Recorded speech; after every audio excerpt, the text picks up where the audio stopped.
कैसे हैं आप सभी का स्वागत है आपके अपने इस YouTube चैनल हिंदी की बिंदी में।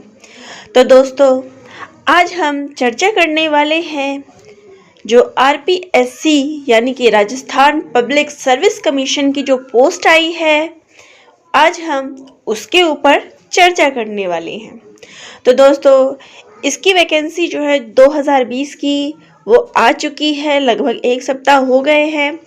आज हम इसी के ऊपर डिस्कस करने वाले हैं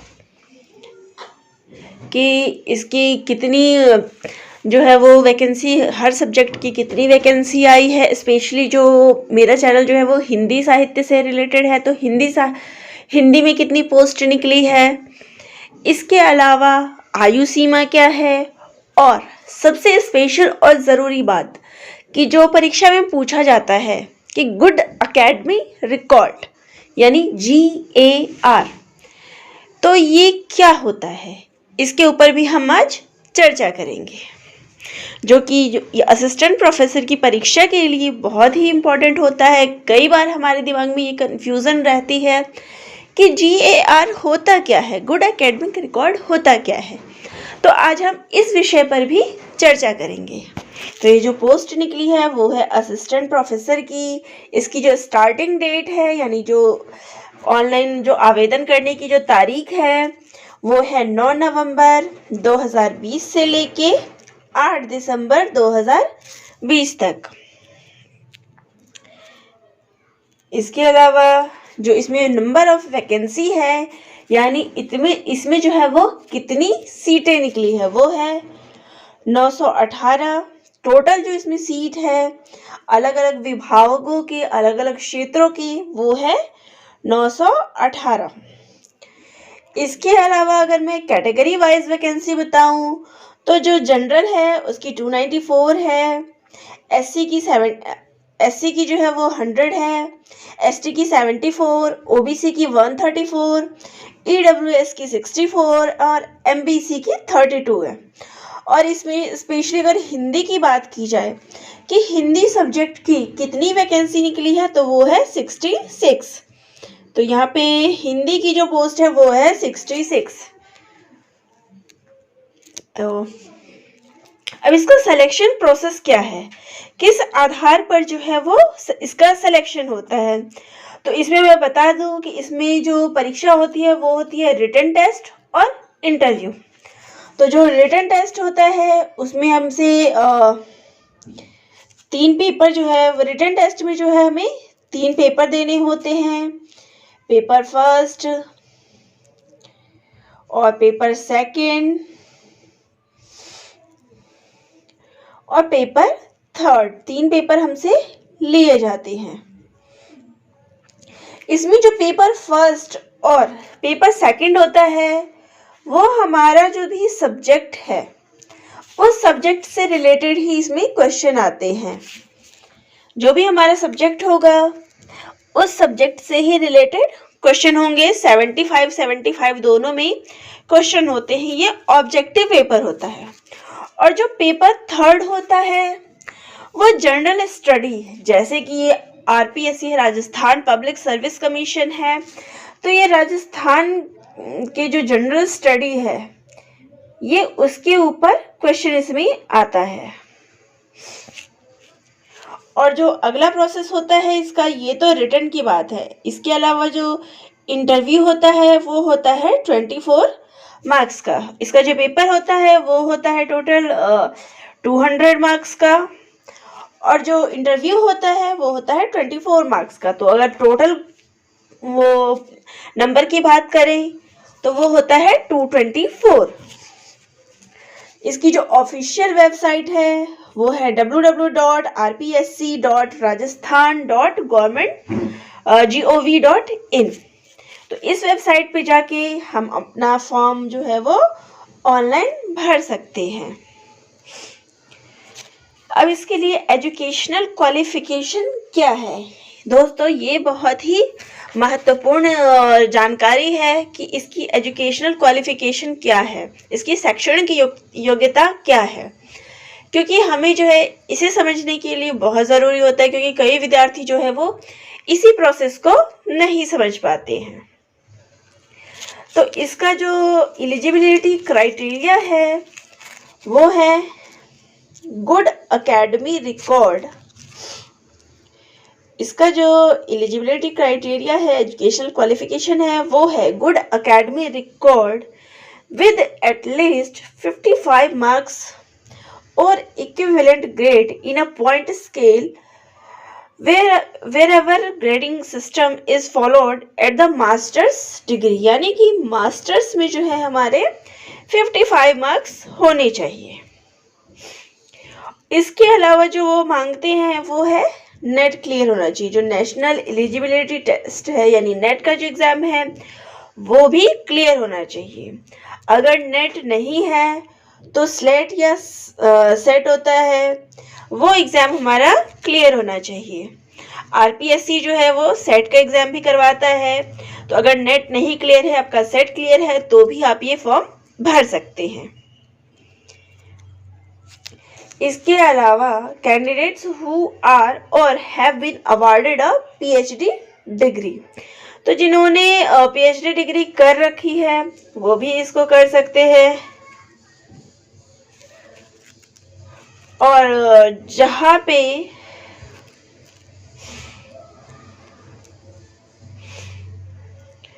और ये कुछ राज्य ऐसे हैं जहाँ पे नेट सेट कुछ भी नहीं होता है, तो वो लोग भी भर सकते हैं। तो अब अगला देखते हैं। अब इसकी जो अलग से मैं आपको बता रही हूँ, जो एजुकेशनल क्वालिफिकेशन है वो है एमए, एमएससी, एमकॉम, चाहे कुछ भी हो, मास्टर्स हो हमारा, प्लस नेट या स्लेट हमारा क्लियर हो, इसके साथ हमारा सेट भी क्लियर हो। और इस एमए में जो है हमारे 55 मार्क्स होने चाहिए, 55% होनी चाहिए यूआर की। और ओबीसी में जो क्रीमी लेयर के लोग हैं उनका जो है वो 55% होना चाहिए। इसके अलावा 50% चाहिए एससी, एसटी, ओबीसी के जो नॉन क्रीमी लेयर के जो पर्सन है उनका जो है वो 50% है। तो ये जो ज़रूर ध्यान में रखनी है कि जो जिन्होंने मास्टर्स अपनी कर रखी है प्लस उनका नेट है, उनके लिए जो अनरिजर्व्ड कैटेगरी है उनको चाहिए 55%, और जो रिजर्व कैटेगरी है उनके लिए जो है निर्धारित की गई है वो है 50%। इसके अलावा अब हम बात करते हैं गुड एकेडमी रिकॉर्ड की। तो ये जो है वो बहुत ही महत्वपूर्ण है। ये जो है बहुत तो लोग जो है इस चीज़ को लेके कंफ्यूज हो जाते हैं कि वास्तव में ये गुड एकेडमी रिकॉर्ड GAR होता क्या है। तो आज इस चीज़ को हम बहुत अच्छे से समझेंगे ताकि इस प्रकार से कोई भी एग्जाम आप दे तो आपके पास ये कोई कंफ्यूजन ना रहे। तो गुड एकेडमी रिकॉर्ड के लिए जो है वो 3 शर्तें एक तरह से कह सकते हैं। इसके लिए हमारा 10th की परसेंटेज प्लस 12th की परसेंटेज प्लस हमारा ग्रेजुएशन, स्नातक चाहे वो में BA, BSc, BCom कुछ भी हो, टोटल मिला के हमारा 55% होना चाहिए। 55% फॉर रिजर्व्ड अनरिजर्व्ड कैटेगरी और ओबीसी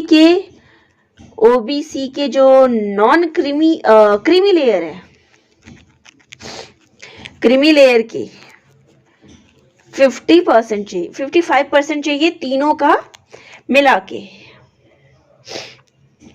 और जो स्नातक है उसमें 50% चाहिए फॉर ऑल कैटेगरी, चाहे आप SC है, चाहे ST है, चाहे अनरिजर्व्ड है, जनरल कैटेगरी के हैं, सबके लिए 50% जो है वो स्नातक में, आपका ग्रेजुएशन में ज़रूरी है। अगर आपके 55% नहीं है, अगर आपका 49.9% भी है, तो भी आप इसके लिए एलिजिबल नहीं हैं। मान लें कि अगर आपका 10th और 12th में तो 50% से ऊपर है, लेकिन आपका ग्रेजुएशन में 50% नहीं है, तो आप इसके लिए एलिजिबल नहीं है। इसके अलावा 10th या 12th दोनों में से किसी एक में आपका 50% होना ज़रूरी है। तो ये बात आपको समझ में आ गई होगी। अब इसका एक एग्जाम्पल भी दिखा देती हूँ कि जैसे कि किसी बच्चे की अगर मार्क्स हम कैलकुलेट करें कि उसके 10th में जो है वो 50% आए हैं। कैलकुलेट कैसे करना है? टोटल सब्जेक्ट का, ये नहीं कि हम टोटल जैसे मार्क्स हो गए 600 हो गए 500 हो गए इस तरह से कैलकुलेट करें, नहीं, जो उनकी परसेंटेज है हम उससे कैलकुलेट करते हैं। तो मान लो किसी के 10th में जो है वो 50% आए हैं, 12th में 65% आए हैं और ग्रेजुएशन में उसके 50% आए हैं। तो इन तीनों का कैलकुलेशन अगर करें तो वो होता है 165। इसको अगर हम 3 से डिवाइड करेंगे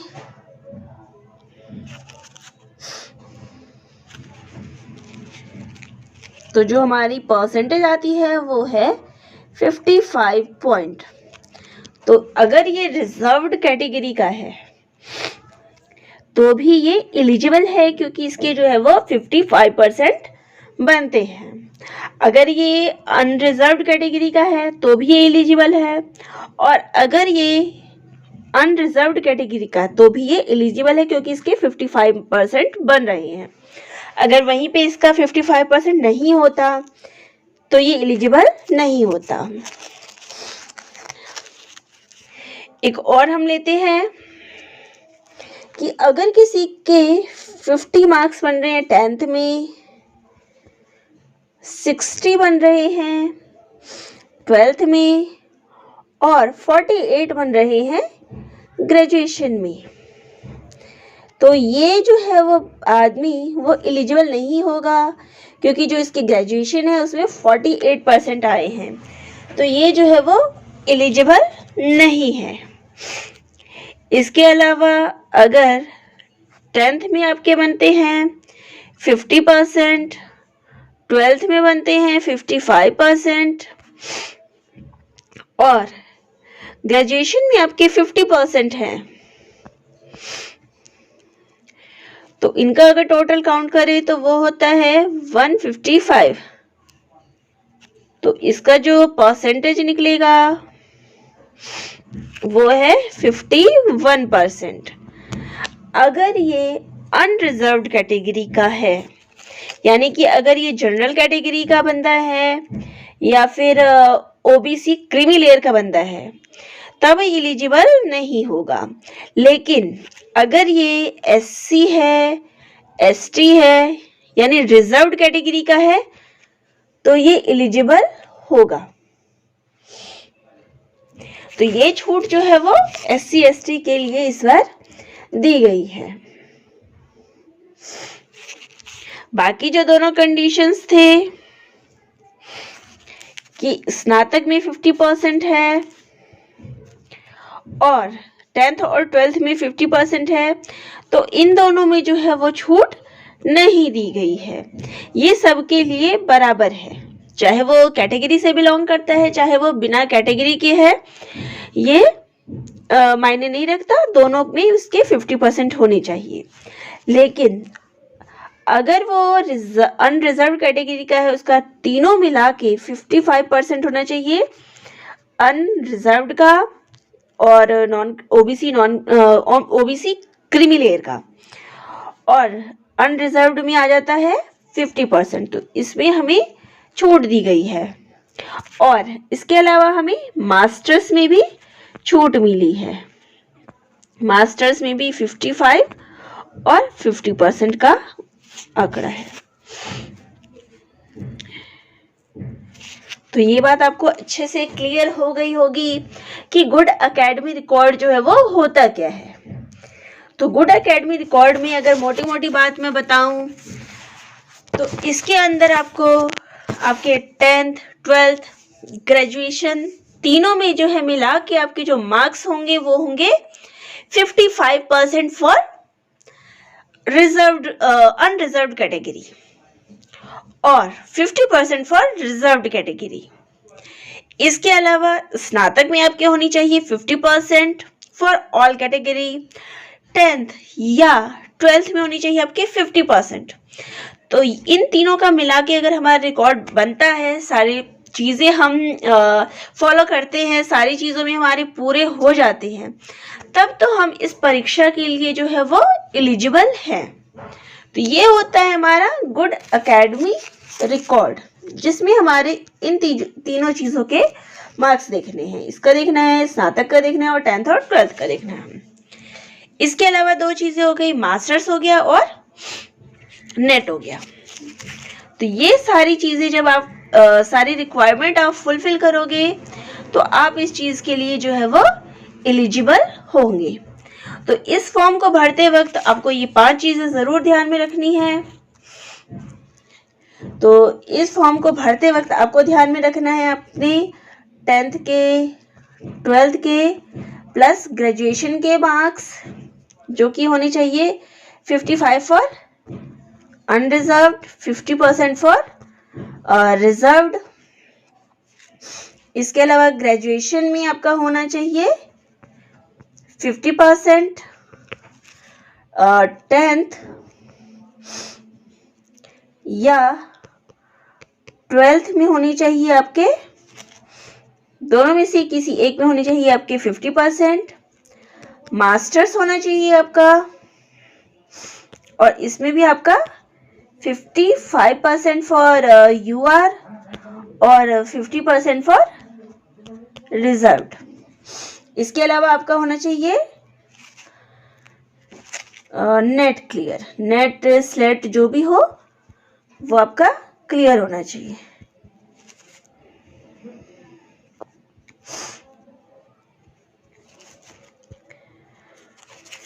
तो ये 5 कंडीशन अगर आप पूरी करते हैं तो आप इस फॉर्म के लिए एलिजिबल हैं। अभी भी अगर किसी को गुड एकेडमी रिकॉर्ड समझने में कोई कंफ्यूजन हो तो वो कमेंट बॉक्स में ज़रूर कमेंट करिएगा ताकि मैं उसको एक्सप्लेन कर सकूं।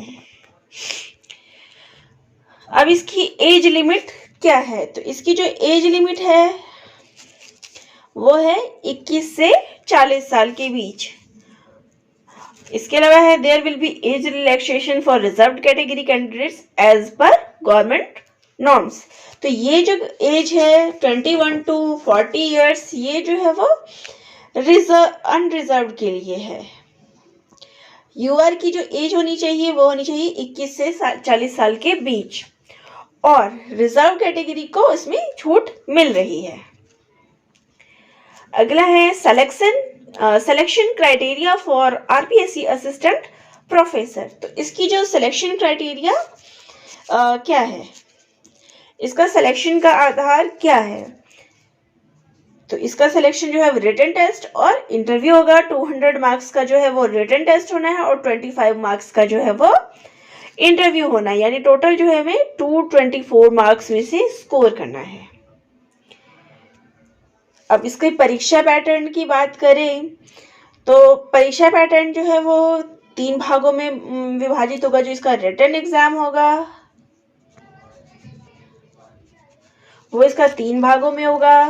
पहला तो जो है वो हमारे सब्जेक्ट रिलेटेड है और तीसरा जो है वो जनरल स्टडी है, जो कि राजस्थान के जितने भी जनरल नॉलेज की चीज़ें हैं राजस्थान से संबंधित, हमें उनको ध्यान में रख के पढ़ना है। उससे हमें 50 क्वेश्चंस आएंगे और 200 आवर्स का होगा वो, और 75 यानी कि 150 हो गए और 150 और 50 हो गए 200।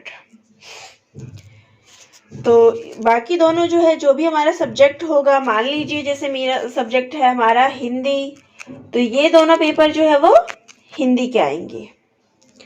और तीसरा जो होगा वो होगा जनरल स्टडीज, जो कि राजस्थान की जीके होगी, राजस्थान की जीके। अब है एप्लीकेशन फी। अब आरपीएससी की जो एप्लीकेशन फी है वो क्या है?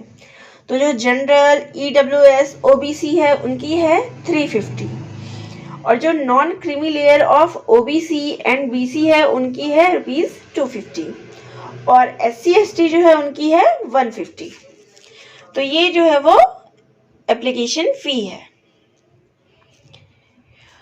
तो दोस्तों आशा है आपको सारे डाउट्स क्लियर हो गए होंगे कि कब हमें फॉर्म सबमिट करना है, कब हमें ऑनलाइन अप्लाई करना है, इसकी लास्ट डेट क्या है, और जो मेन है इसका जो एज लिमिट है वो आपको पता चल गया होगा। इसका एग्ज़ाम किस प्रोसेस पे होता है वो भी आपको अब समझ में आ गया होगा कि इसका एग्ज़ाम जो है वो 3 रिटन टेस्ट 3 होते हैं। फर्स्ट 2 जो है वो सब्जेक्ट रिलेटेड है और तीसरा जो है वो राजस्थान का जीके है। एज जो है वो इसकी 21 से 40 साल है for reserve category. Unreserve category जो आरक्षित है उनकी एज जो गवर्नमेंट का रूल है उसके हिसाब से है। जो बाकी अनारक्षित है यानी कि जो अनरिजर्व्ड है उनकी एज 21 से 40 साल है। इसकी फ़ी भी पता चल गई है। गुड एकेडमी रिकॉर्ड भी मैंने आपको एक्सप्लेन कर दिया है। फिर भी अगर आपको कोई डाउट लगता है इसमें तो नीचे कमेंट बॉक्स में ज़रूर कमेंट करिएगा। और अगर आप मेरे चैनल पे नए हैं तो प्लीज़ इसे सब्सक्राइब ज़रूर करिएगा। तो दोस्तों आप सभी का बहुत बहुत धन्यवाद।